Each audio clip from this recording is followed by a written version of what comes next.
السلام علیکم دوستو ساتھیوں، میں ہوں سمیع ابراہیم۔ آپ دیکھ رہے ہیں ہمارا یوٹیوب چینل۔ آج 17 اکتوبر ہے، ہفتے کا دن، اور سن آپ کو پتہ ہے 2020۔ ابھی تک پورا پاکستان ایک شوق کسی کیفیت میں ہے، ایک سہم گئے سب لوگ اور پریشان ہیں کہ یہ جو تقریر ہوئی نواز شریف صاحب کی، جس میں انہوں نے پاکستان کی آرمی پر الزامات کی ایک بوچھاڑ کر دی، اس کی کیا وجہ تھی اور یہ موقع کیوں چنا نواز شریف صاحب نے، جبکہ پچھلے 5 دنوں میں اگر ہم دیکھیں تو 22 پاکستانی فوجی جو ہیں، ہمارے سیکیورٹی کے لوگ، فورسز کے، ان کی شہادت ہوئی ہے، بھارت کی طرف سے حملے تیز ہوئے ہیں۔ اور پھر سارا دن جو بھارتی میڈیا تھا وہ نواز شریف کی تقریر سے پہلے وہ یہ پروپیگیٹ کرتا رہا کہ اینٹائی فوج ایک کیمپین پاکستان میں بن رہی ہے، اور نواز شریف صاحب جو ہیں وہ اس حوالے سے ایک خطاب کرنے والے ہیں اور اس کو وہ لیڈ کریں گے۔ اور پھر جلسے کے حوالے سے جو مختلف ویسٹرن میڈیا آؤٹلیٹس ہیں، ان میں جو رپورٹس آئی ہیں، جیسے برطانیہ میں، یعنی جلسہ ختم ہونے سے پہلے ہی رپورٹس کے ہزاروں لوگ آ گئے اور انہوں نے فوج کے خلاف یہ کیا اور وہ کیا، اور بھارتی میڈیا جس طرح سے ناچ رہا تھا، اور ان کو سب پتہ تھا کہ نواز شریف صاحب جو ہے اس طرح کی بات کریں گے،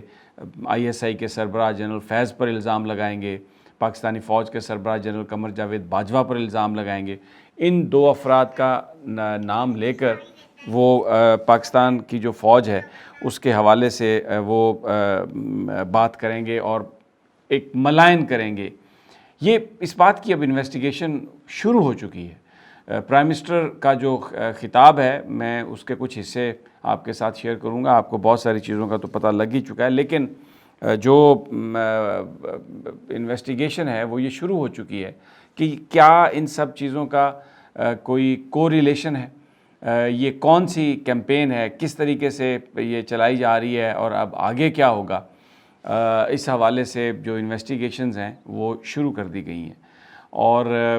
جو بہت ساری جو چیزیں جن کو پہلے نظر انداز کیا گیا تھا، اب ان کو دیکھا جا رہا ہے، دوبارہ دیکھا جا رہا ہے۔ بہت سارے لوگوں سے بات چیت بھی کی جا رہی ہے، بہت سارے جو ٹیلی فونز ہیں ان کا ڈیٹا بھی اکٹھا کیا جا رہا ہے، میٹنگز کا جو ریکارڈ ہے وہ بھی دیکھا جا رہا ہے، اور پھر پاکستان میں جو انڈین ڈپلومیٹس ہیں کون کون سے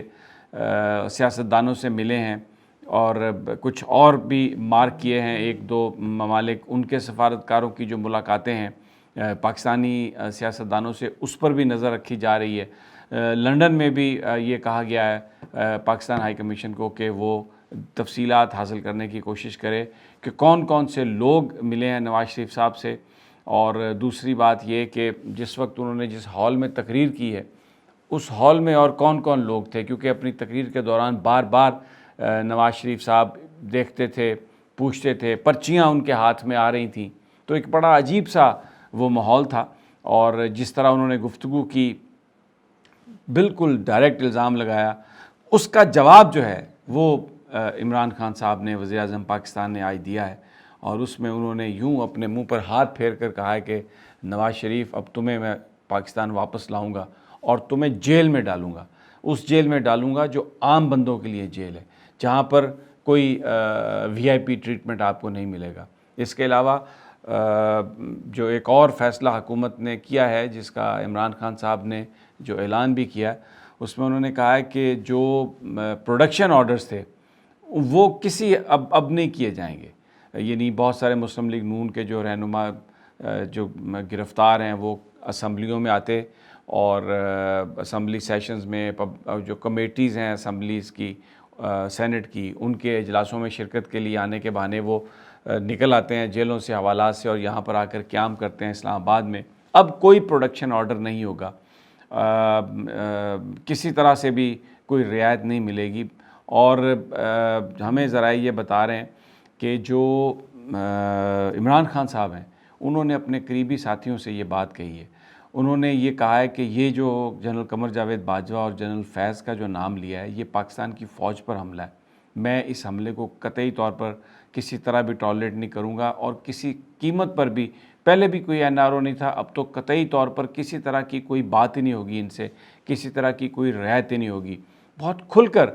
یہ کہا عمران خان نے اپنی سپیچ پہ کہ آپ گیدڑ کی طرح یہاں سے چلے گئے ہو، بھاگ گئے ہو، اور ضیاء الحق کے آپ اس کی پرورش میں آپ نے سیاست شروع کی، اور اب آپ پاکستان کی فوج کو برا بھلا کہہ رہے ہو. اور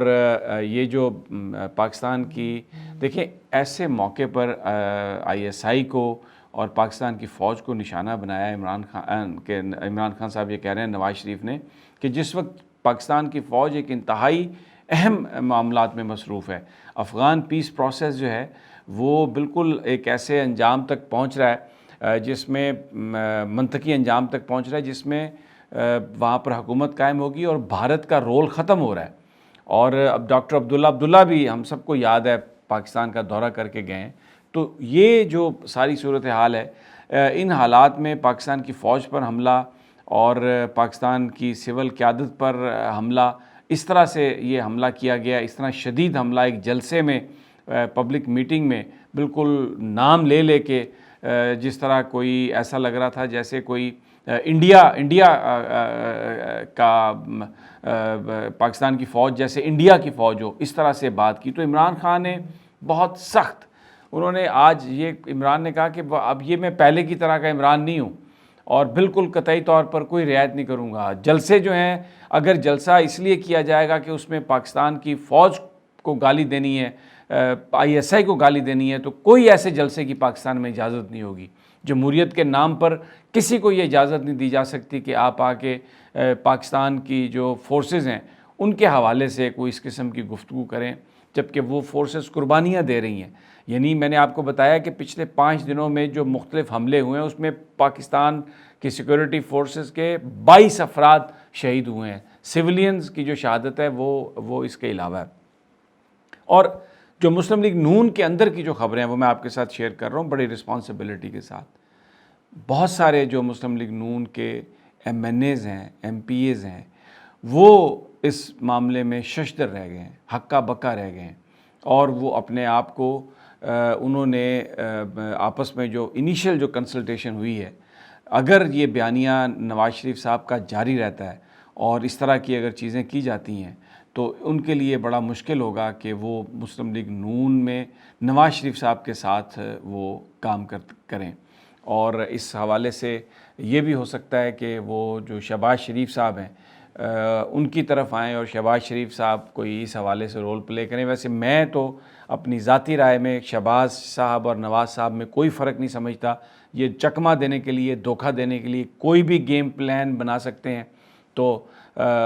شہباز صاحب اب ایک گڈ کاپ بن کے آ سکتے ہیں اور اپنی وہ حمایت لے سکتے ہیں تاکہ اپنی پارٹی کو بچا سکیں. اور اس میں تو کوئی شبہ نہیں ہے نا کہ اگر شہباز شریف صاحب دوبارہ آتے ہیں اقتدار میں کسی بھی نتیجے میں، تو ڈیفینیٹلی پھر ساری جو پابندیاں ہیں نواز صاحب کے لیے وہ تو ختم ہو جائیں گی، وہ تو جو ساری سختیاں ہیں وہ تو ختم ہو جائیں گی. تو اس لیے یہ اب جو گیم ہو رہی ہے، اب کیا اس کا انجام نکلتا ہے یہ آنے والے وقتوں میں پتہ چلے گا. حکومت کے بہت سارے لوگوں نے، اور اس معاملے پر بھی بات ہو رہی ہے کہ جس طریقے سے عوامی نیشنل پارٹی بنی تھی، جب نیپ یعنی نیشنل عوامی پارٹی پر پابندی لگائی گئی تھی، ان کے جو اس وقت کے بیانات تھے، یعنی ذوالفقار علی بھٹو صاحب نے سپریم کورٹ آف پاکستان میں ایک ریفرنس بھیجا تھا اس جماعت کے حوالے سے، ان کی لیڈرشپ کے حوالے سے، اور سپریم کورٹ آف پاکستان نے اس ریفرنس کو ویلڈ قرار دیتے ہوئے یہ ان پر نیشنل عوامی پارٹی پر پابندی لگائی تھی. خان عبد الولی خان اور اس میں افراسیاب خٹک اور دوسرے تمام لوگ، اجمل خٹک، یہ اس میں شامل تھے. لیکن کیونکہ پھر ضیاء الحق صاحب کو ضرورت تھی ان لیڈروں کی، جب ذوالفقار علی بھٹو کی حکومت کا تختہ انہوں نے الٹا تھا، تو ان کو جیل سے رہا کیا گیا. اور سپریم کورٹ کی اس ورڈکٹ کے باوجود ان کو سیاست میں آنے کی اجازت دی گئی، اور انہوں نے پھر عوامی نیشنل پارٹی ANP جو اب بھی موجود ہے اس کے تحت انہوں نے سب کچھ کیا. تو تحریک انصاف کے اندر یہ ایک عمران خان صاحب نے کنسلٹیشن کی ہے کہ ان حالات میں اگر یہ چیزیں جاری رہتی ہیں اس طرح کی، تو کیا پاکستان مسلم لیگ نون کے خلاف اگر سپریم کورٹ آف پاکستان میں کوئی ریفرنس داخل کیا جائے ان کو غیر قانونی جماعت قرار دینے کے لیے، تو اس کی کیا صورتحال بن سکتی ہے. قانونی جو مشورہ ہے اس حوالے سے وہ شروع ہے، اور جیسے ہی کوئی اس حوالے سے کوئی فیصلہ ہوگا، اگلے 2 4 5 دن بہت اہم ہے. اب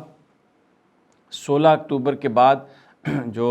اگلا جلسہ ہے، کل کا جلسہ، وہ ہے کراچی میں، اور وہاں پر پاکستان پیپلز پارٹی میزبان ہے،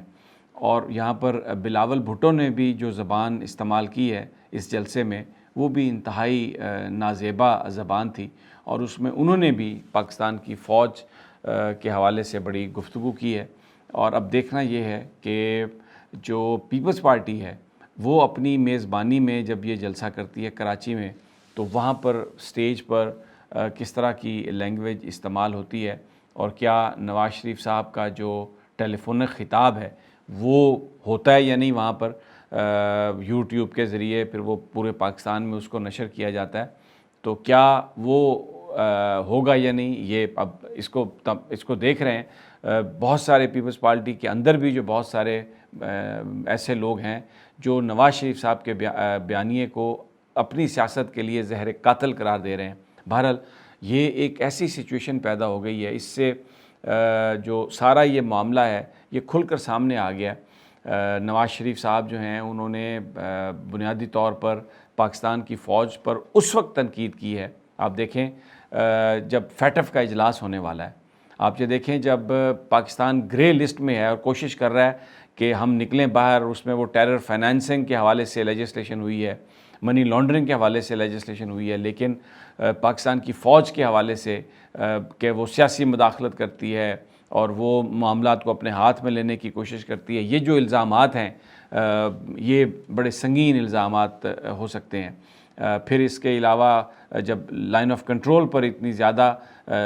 خلاف ورزیاں کی جا رہی ہیں، پاکستان کو نشانہ بنایا جا رہا ہے، اور بھارت کے جو سربراہ ہیں فوج کے وہ بار بار دھمکیاں دے رہے ہیں پاکستان کو کہ بالکل ہم آپ کو ایلیمینیٹ کر سکتے ہیں، ہم گلگت بلتستان پر قبضہ کر سکتے ہیں، اور اگر ہمیں ٹاسک دیا جائے تو ہم اس ٹاسک پر پورا اتر سکتے ہیں اور ہم پاکستان کو ڈسمینٹل کر سکتے ہیں۔ ان حالات میں نواز شریف کا پاکستان کی فوج پر اس طرح کھلے 11 مرتبہ انہوں نے جنرل قمر جاوید باجوہ کا نام لیا ہے اپنی تقریر میں، اور جنرل فیض کا نام لیا ہے اپنی تقریر میں، تو یہ جو سارا معاملہ ہے اس نے